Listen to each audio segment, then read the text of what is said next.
Happy morning, students. Last class we discussed with deforestation, effects of deforestation, afforestations, afforestation's objectives, and achievements of afforestation. Today we are going to learn about new topic 8.5 alien invasive species. That means foreign species. நம்ம கண்ட்ரியில இருக்கிற ஸ்பீஷஸை தவிர வெளிநாட்டுல இருந்து நம்ம கண்ட்ரிக்கு அறிமுகப்படுத்தப்பட்ட சில வகையான பிளான்ட்ஸை பத்தி படிக்கிறது தான் நம்ம என்னன்னு சொல்றோம்னா அலைன் இன்வெசிவ் ஸ்பீஷியஸ் அப்படின்னு சொல்றோம். First one introduction. Invasion of aliens or introduced species distributes ecosystems processes the eaten biodiversity, reduce native herbs, thus reducing the ecosystem service benefits. So அந்த அந்நிய நாட்டு தாவரம் அப்படின்னு சொல்ற ஃபாரின் ஸ்பீஷியஸை இல்லை நம்ம நாட்டுக்கு அறிமுகப்படுத்தப்பட்ட new varieties of other country species வந்து பார்த்தீங்கன்னா அதனால நம்ம நாட்டுக்கு என்ன ப்ராப்ளம் அப்படின்னு பார்த்தீங்கன்னா ஃபர்ஸ்ட் நம்மளோட பயோடைவர்சிட்டி, அதாவது நம்ம கண்ட்ரிக்கு நம்ம நாட்டுக்குன்னு இருக்கக்கூடிய பயோடைவர்சிட்டி பாதிக்கப்படுது. செகண்ட் ஒன், நம்ம கண்ட்ரியில இருக்கக்கூடிய ஹெர்ப்ஸ், அதாவது நேட்டிவ் உள்நாட்டு தாவரங்கள் சொல்றோம் இல்லையா, அந்த தாவரங்கள் வந்து பாதிக்கப்படுது. அது முக்கியமானது வந்து பார்த்தீங்கன்னா ஈகோசிஸ்டம். நம்ம கண்ட்ரியில இருக்கிற temperatures, humidity and rainfall, soil, so இதுக்கு ஏற்ற மாதிரி நம்ம நாட்டில் இருக்கக்கூடிய நம்ம கண்ட்ரியில இருக்கக்கூடிய ஈகோசிஸ்டம், ஸோ அதை சார்ந்த அமைப்புகள் எல்லாம் பார்த்தீங்கன்னா இந்த ஃபாரின் ஸ்பீஷஸ் இன்ட்ரடியூஸ் பண்ணதுனால நிறைய பாதிப்புக்குள்ளாயிருக்கு. During eradication of these species, the chemicals used increase greenhouse gases. அது மட்டும் இல்லாம முக்கியமா இந்த ஸ்பீஷியஸை நம்ம வந்து அழிக்க வந்து இல்லைன்னா அந்த ஸ்பீஷியஸை வந்து டெஸ்ட்ராய் பண்றதுக்கு நம்ம கெமிக்கல்ஸ் யூஸ் பண்ணும்போது அந்த கெமிக்கல்ஸ் வந்து வெளியில வர கிரீன் ஹவுஸ் கேசஸ் அப்படின்னு சொல்ற carbon monoxide, carbon di oxide, nitrous oxide, CFC, chloro fluoro carbon எல்லாமே வந்து பார்த்தீங்கன்னா கிரீன் ஹவுஸ் கேசஸ் சொல்லுவோம். ஏன்னா இது சன்ல இருக்கிற ஹீட் எனர்ஜி அப்சர்வ் பண்ணக்கூடிய கேசஸ். ஸோ இந்த கேசஸ் வந்து அந்த கெமிக்கல்ஸ் வந்து அதிகமா வெளியில ஏறிச்சுன்னா ஆட்டோமேட்டிக்கா அவங்க சன்ல இருந்து இருக்கிற அந்த ஹீட் எனர்ஜி அப்சர்வ் பண்ணி நம்ம ஏர்த்துக்கு கொடுக்கறதுனால நம்ம ஏர்த்தோட டெம்பரேச்சர் இன்க்ரீஸ் ஆகி இந்த போலார் ரீஜன்ல இருக்கிற ஐஸ்லாம் வந்து பார்த்தீங்கன்னா மெல்ட் ஆகி சீ லெவல் இன்க்ரீஸ் ஆகி நமக்கு சுனாமிஸ், ஸோ நெக்ஸ்ட் இருக்கிற அதர் நேச்சுரல் டிசார்டர்ஸ்லாம் வர்றதுக்கு நிறைய சான்சஸ் இருக்கு. Slowly they alter ecosystems, microclimate and nature of soil and make it unsustainable for native species and create human health problems like allergies, thus resulting in local environmental degradations and loss of important local species. So கொஞ்சம் கொஞ்சமா இந்த alien species அப்படின்ற foreign species என்ன பண்ணுன்னா நம்மள கொஞ்சம் கொஞ்சமா நம்ம சார்ந்து இருக்கிற மைக்ரோ கிளைமேட், அதாவது முதல்ல வந்து ஈகோ சிஸ்டம் அப்படின்ற சுற்றுச்சூழல் மண்டலத்துக்கு ஃபுட் செயின், ஃபுட் வேப் அப்படின்ற ரெண்டு சிஸ்டமும் பாதிக்கப்படுது. Second one micro climate. So micro climate அப்படின்னு எடுத்துக்கிட்டீங்கன்னாலே ஒரு குறிப்பிட்ட இடத்துல நிலவக்கூடிய காலநிலை மாற்றத்தை தான் நம்ம என்னன்னு சொல்றோம்னா மைக்ரோ கிளைமேட். ஸோ அந்த மைக்ரோ கிளைமேட் பாதிக்குது. Next one nature of soils. So சாயிலோட தன்மை பாதிக்கப்படுது. அதனால வந்து பார்த்தீங்கன்னா நம்ம நேட்டிவ் பிளேஸ்ல இருக்கக்கூடிய பிளான்ட்ஸ் வந்து அந்த சாயில்ல வளர முடியாம போறதுக்கு கூட நிறைய சான்சஸ் இருக்கு.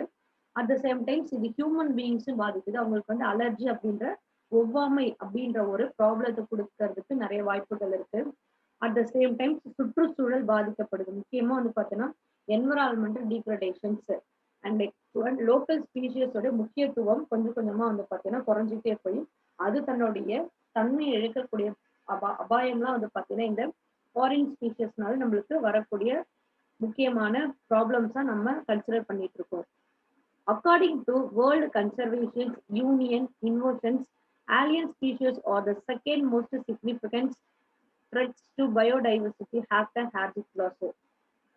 ஸோ உலக பாதுகாப்பு சங்கம் அப்படின்னு சொல்ற இந்த வேர்ல்டு கன்சர்வேஷன் யூனியன் வந்து என்ன சொல்றாங்கன்னா இந்த ஃபாரின் பிளான்ஸ் அப்படின்னு ஆலியன் ஸ்பீஷஸ் வந்து பார்த்தீங்கன்னா நம்ம நாட்டு தாவரங்களுடைய வாழ்விட இழப்புக்கும் அட் த சேம் டைம்ஸ் வந்து பார்த்தீங்கன்னா நம்ம சார்ந்த பயோடைவர்சிட்டி அதுக்கும் வந்து பார்த்தீங்கன்னா இழப்பு ஏற்படுறதுக்கு முக்கிய பங்கு யார் வகிக்கிறாங்க அப்படின்னு பார்த்தீங்கன்னா இந்த ஃபாரின் ஸ்பீஷஸ், அதாவது அயல் நாட்டுல இருந்து அறிமுகப்படுத்தப்பட்ட தாவரங்கள் தான் அப்படின்னு சொல்லி சொல்றாங்க.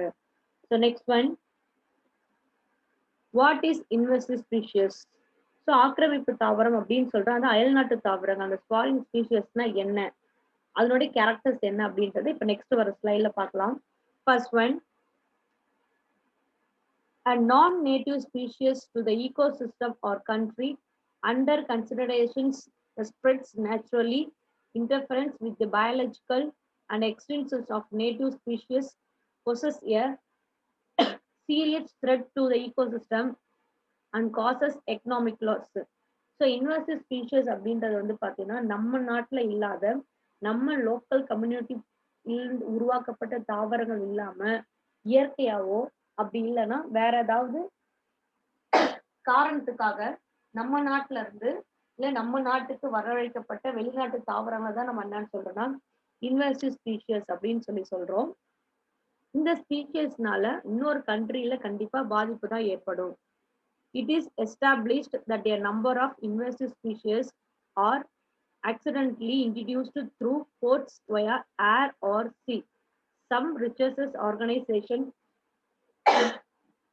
important germplasm of world varieties through which also it gets introduced. Alien species with established foods are usually spread by birds. So இந்த invasive species இல்லைன்னா ஃபாரின் ஸ்பீஷியஸ் சொல்ற அயல்நாட்டு தாவரங்கள் நம்ம நாட்டுக்கு வர்றதுக்கு காரணம் வந்து பார்த்தீங்கன்னா ஒரு சில டைம்ல காற்று அப்படின்னு சொல்ற காற்று இல்ல வான் ஏன்னா கடல் சார்ந்த வழிகளை துறைமுகங்கள் ஆக்கிரமிப்பு இல்லாத இடங்கள்ல அது மூலியமா வந்திருக்கலாம். அப்படி இல்லைன்னா சில டைம்ல வந்து பார்த்தீங்கன்னா நம்மளுடைய சயின்டிஸ்ட் ரிசர்ச்காக வேற ஒரு கண்ட்ரியோட ஸ்பீஷியஸ் எடுத்து யூஸ் பண்ணும்போது அதுல இருந்து அந்த தாவரங்கள் நம்ம நாட்டுக்கு அறிமுகப்படுத்தப்பட்டிருக்கலாம்.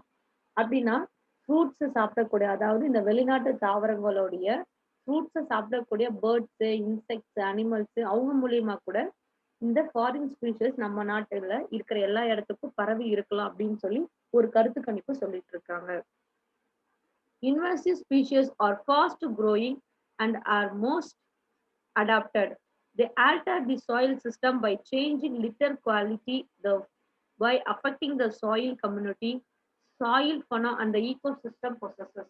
The invasive species சொல்றோம்ல ஃபாரின் ஸ்பீஷிஸ், இந்த ஸ்பீஷிஸ் தான் வந்து பாத்தீங்கன்னா வேகமா வளரக்கூடிய தன்மை கொண்டது.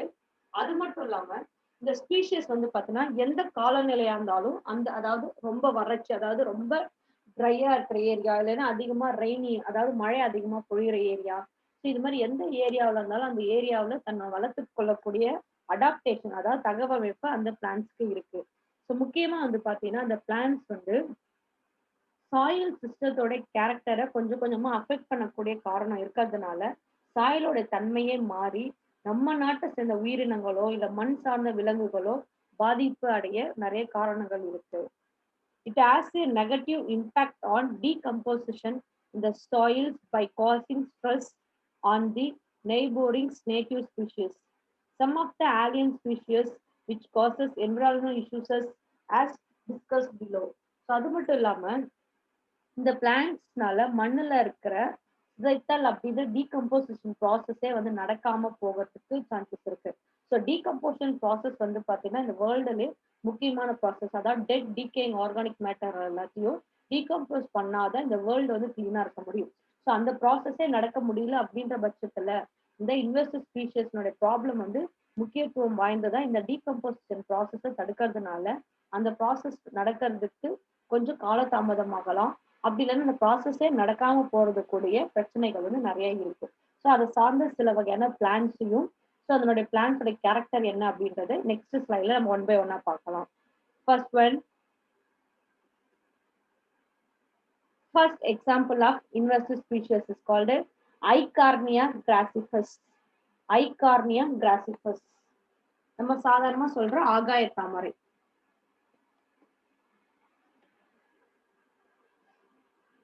It is an invasive weed native to South America. So Eichhornia grassifus அப்படின்ற பிளான்ட் வந்து பாத்தீங்கன்னா தென் அமெரிக்கா அப்படின்னு சொல்ற சவுத் அமெரிக்காவை வந்து தன்னோட நேட்டிவ் பிளேஸா கொண்டது. It was introduced an aquatic ornamental plant which grows faster throughout the years. So இந்த பிளான்ஸ் நம்ம எதுக்காக அறிமுகப்படுத்தணும் அப்படின்னு பார்த்தீங்கன்னா மற்ற நாட்டுல இது ஒரு ஆர்னமெண்டல் பிளான்ஸ் அதாவது அக்வாட்டிக் அதாவது நீர்ல இருக்கக்கூடிய அழகுக்காக அழகு தாவரமா நம்ம இதை அறிமுகப்படுத்தணும். இது வந்து பாத்தீங்கன்னா மிக வேகமாக வளரக்கூடியது. ஒரு வித்தின் இயர்ஸ், அதாவது ஒரு வருடத்திலேயே வந்து பாத்தீங்கன்னா இது ரொம்ப வேகமா வளரக்கூடிய பிளான்டா இது மாறிடுச்சு.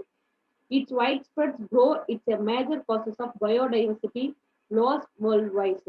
ஸோ இந்த பிளான்ட் வந்து ரொம்ப வேகமா தண்ணி மேல ஒரு போர்வை மாதிரி வளர்ந்து போயிருந்தனால தண்ணிக்கு அடியில் இருக்கிற உயிரினங்களுக்கு வந்து பாத்தீங்கன்னா அதை சார்ந்த அமைப்புகள் வந்து பாதிக்கப்படுது. It affects the growth of phytoplanktons and finally changing the aquatic ecosystem. So இந்த பிளான்ட்ஸ் வந்து ரொம்ப வேகமா வளர்றதுனால நீரை சார்ந்து இருக்கிற பைட்டோபிளான்டான் அப்படின்ற மிதவை உயிரிகள் வளர முடியாம போது. At the same times aquatic சார்ந்து இருக்கிற ஈகோசிஸ்டம், அதாவது நீர் நிலத்தை சார்ந்து இருக்கிற ஈகோசிஸ்டம், இந்த ஃபுட் செயின் ஃபுட் வேவும் பாதிக்கப்படுது. It also decreases the oxygen content of the water bodies, which leads to eutrophication. So அது மட்டும் இல்லாம இந்த பிளான்ட்ஸால வாட்டர்ல இருக்கிற ஆக்சிஜன் லெவல் வந்து குறைய ஆரம்பிக்குது. ஸோ இட் லீட்ஸ் டு யூட்ரிஃபிகேஷன் ஏற்படுறதுக்கும் இது வந்து காரணமா இருக்குது. Next one, it poses as threat to humans' health because it creates a breathing habits for disease-causing mosquitoes, partially anaphylaxis. So mostly வந்து பார்த்தீங்கன்னா ஹியூமன் பீயிங்ஸுக்கு அச்சுறுத்தலாக இருக்கக்கூடியது வந்து பார்த்தீங்கன்னா மஸ்கிட்டோ. அதுவும் பர்டிகுலராக நம்ம சொல்லணும்னா அனாப்ளஸ் மஸ்கிட்டோ, அதாவது டெங்கு ஃபீவர்ஸ், மலேரியா ஃபீவர்ஸ் எல்லாம் வந்து கொடுக்கக்கூடிய கொசுக்கள் வளர்றதுக்கு புகலிடமா வந்து பார்த்தீங்கன்னா இந்த ஐகார்னியா கிராசிபஸ் அப்படின்ற ஆகாய தாமரை பிளான்ட் வந்து இருக்கு. And snail with is free floating dense roots and semi submerged leaves. அது மட்டும் இல்லாம அந்த பிளான்ட்ஸ்ல வந்து பாத்தீங்கன்னா நத்தை அது மாதிரி இருக்கு, அந்த மாதிரி உயிரினங்களும் வாழறதுக்கு இது ஒரு இடமா இருக்கு. It also block sunlight entering deep and the water ways, hampering agriculture fishes reactions and hydropowers. So அது மட்டும் இல்லாம முக்கியமா வந்து பாத்தீங்கன்னா நீர் சார்ந்த அமைப்புகளுக்கு ஒளி வந்து ரொம்ப இம்பார்ட்டன்ட். ஸோ அந்த சன்லைட் உள்ள போகாம தடை செய்யறது வந்து பாத்தீங்கன்னா இந்த பிளான்ட் தான். அதே மாதிரி வந்து பாத்தீங்கன்னா அக்ரிகல்ச்சர்ஸ், மீன் சார்ந்த அமைப்புகள், அதே மாதிரி பொழுதுபோக்கு, மின்சார உற்பத்தி, ஏன்னா தண்ணியை பேஸ் பண்ணி வாட்டர்ஸை பேஸ் பண்ணி நிறைய எலக்ட்ரிசிட்டி ப்ரொடியூசிங் அமைப்பு இருக்கு. ஸோ அது எல்லாத்தையுமே அஃபெக்ட் பண்றதா இந்த ஐகார்னியா கிராசிபஸ் அப்படின்ற ஆலியன் ஸ்பீஷஸ் வந்து இருக்கு. So next example, this is the example of small picture of Eichhornia species.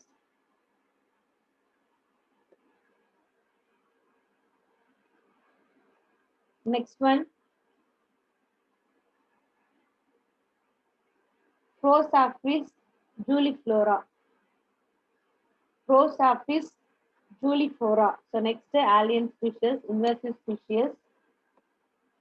நம்ம நாட்டுல வந்து அது வந்து முள் செடி அப்படின்னு சொல்லுவோம்.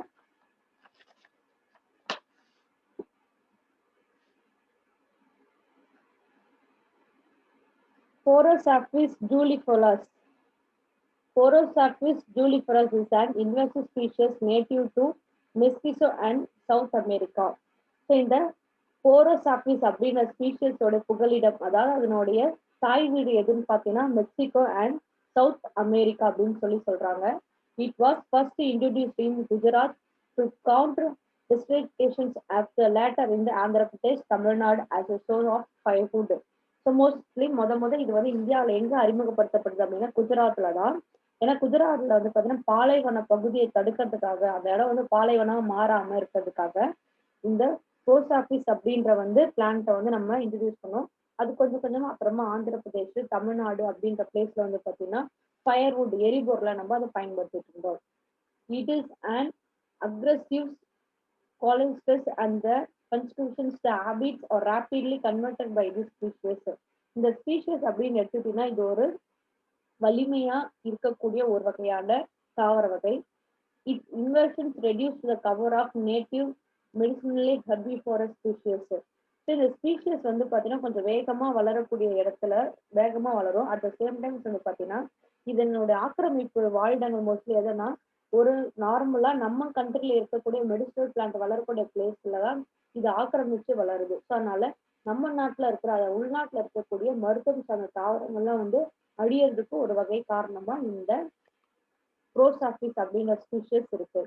It is used to accept wind erosions and establish sand dunes on coastal and desert areas. இது முக்கியமா வந்து பாத்தீங்கன்னா காற்று மூலியமா நடக்கக்கூடிய மண்ணோட அரிப்பு பாலைவனத்துல மோஸ்ட்லி கடலோரங்கள்லயும் வந்து பாத்தீங்கன்னா இந்த மட்பாங்கன் குன்றுகள் அப்படின்னு சொல்லி அந்த ஸ்மால் குன்று அப்படின்னு சொல்றோம் இல்லையா, ஸோ அந்த குன்றெல்லாம் வந்து உருவாகிறதுக்கு காரணமா இருக்கிறது யாருன்னு பார்த்தீங்கன்னா இந்த போரோசாக்டிஸ் அப்படின்ற ஸ்பீஷஸ் தான். It can observe hazardous chemicals from soil and it is the main sources of charcoal.